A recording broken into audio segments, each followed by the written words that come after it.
UKMF gitu Mas. UKMF itu dijelaskan apa? Unit kegiatan mahasiswa itu bisa melatih mahasiswa biar dia soft skill-nya itu terasah gitu. Nah selain itu juga kerjasama mungkin kayak beasiswa dari perusahaan gitu, terus magang itu juga bisa bisa menunjang kita di masa depan khususnya untuk karir itu. Iya.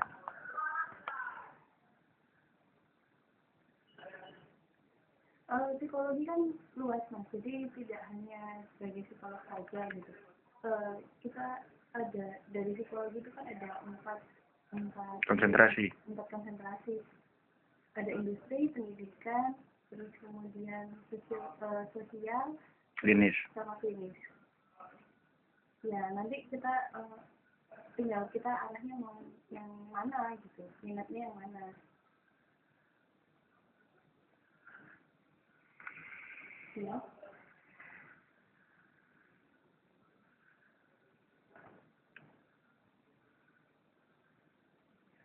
Manajemen sendiri. Untuk semester ini saya lebih mempersiapkan pada skripsi saya ya Mas ya. Nah, yang penting semester ini selesai proposal gitu. Tapi di samping saya menyiapkan skripsi, saya juga membangun jaringan di luar gitu. Jadi ketika saya lulus, saya tidak bingung lagi untuk mencari pekerjaan, melamar sana, melamar sini gitu.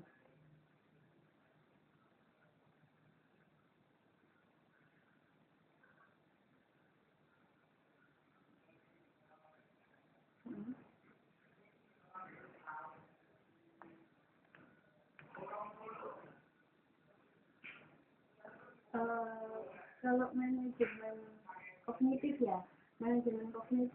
saya sudah mulai menata nanti skripsi saya arahkan kemana seperti itu. Terus kemudian mata kuliah saya yang kurang itu yang mau saya lebih perdalam itu yang mana, mungkin yang perbaikan atau saya perlu menambah mata kuliah baru yang saya butuhkan yang mana.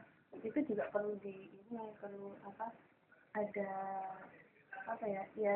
diatur juga gitu kan.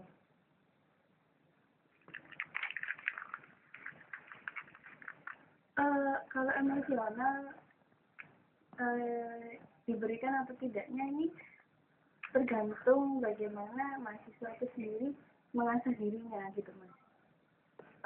Ketika stimulus itu sudah rangsangan itu udah ada dari luar itu sudah merangsang dia untuk emosionalnya lebih bagus, akan tapi kalau dalam dirinya tetap seperti itu aja, pemikirannya nggak mau berubah, ya sama aja gitu Mas. Iya, ketika kita dihadapkan suatu masalah itu kan kita ada dua pilihan, bagaimana kita bereaksi terhadap masalah itu. Apakah kita bereaksi positif dan apakah kita bereaksi negatif gitu kan. Nah itu juga berkaitan dengan emosional kita gitu. Kalau kita masih cenderung untuk bereaksi negatif terus, berarti emosional kita masih belum terkendali gitu aja.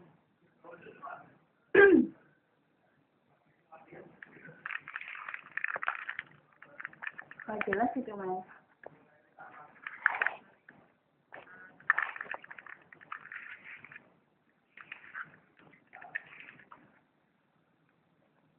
Sebentar, mungkin bisa diulang Mas Yanu.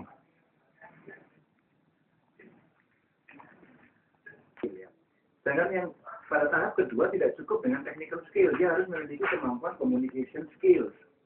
Communication skill itu untuk membangun apa yang dikatakan Nisa tadi, bahwa dalam communication skill dia bisa membina networking.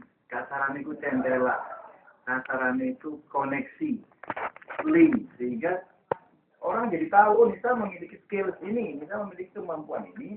Saya pikir inilah yang saya butuhkan. Tanpa keterampilan itu, konsentrasi malah keganggu. Tanpa keterampilan itu, saya pikir akan sulit bagi kita untuk diketahui banyak orang. Kalau Mas Yanu punya kemampuan tapi tidak dikomunikasikan, bagaimana saya tahu Mas Janu punya kemampuan itu? Jadi pada tahapan kedua ada communication skill yang saya tidak tahu persis di fakultas apakah juga dikembangkan itu. Kecakapan negosiasi, communication skill ada beberapa keterampilan yang perlu dimiliki. Pertama, one person communication. Jadi artinya orang per orang. Kita bisa ngomong berhadapan satu orang dan orang lain. Yang kedua adalah kemampuan negotiation skills, negosiasi gitu ya.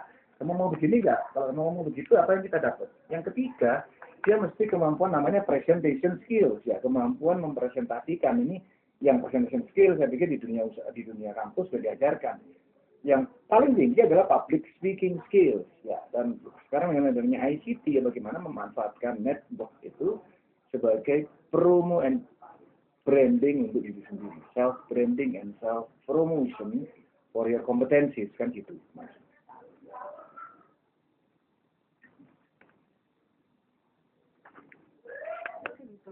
Tapi kemampuan kita bagaimana menyelesaikan masalah, terus kemudian bagaimana kita manajemen diri, mengatur diri, disiplin, terus komunikasi, nah itu yang lebih penting, soft skill kita yang kita tunjukkan gitu. Memang ketika awal kali masuk gitu ada beberapa perusahaan ada mungkin ujian tulis atau ujian ya berbagai macam lah, kayak administratif, kayak IPK minimal berapa itu. Nah itu dibutuhkan pada saat awal kali masuk kerja gitu aja. Ketika kita sudah kerja ya yang dilihat perkembangannya adalah perilaku kita dalam mengerjakan tugas itu. Jadi ada knowledge, ada know-how, dan ada mental attitude gitu, sikap mental, Mas. Itu yang paling dibutuhkan. Ya, responsibility, kemudian pay attention to detail gitu ya kan. Coba kalau misalnya kita jadi apoteker, nimbangin ngawur pasiennya ya kalau ngertisan gitu Mas ya. Nah. Ya, tanggap atau enggaknya kita pada konsumen itu juga termasuk ini mempengaruhi juga. Nah, responsif itu namanya Mas. Jadi kemampuan kita untuk bagaimana cepat tanggap dan tanggapnya dengan cepat terhadap konsumen gitu. Kemampuan responsif gitu.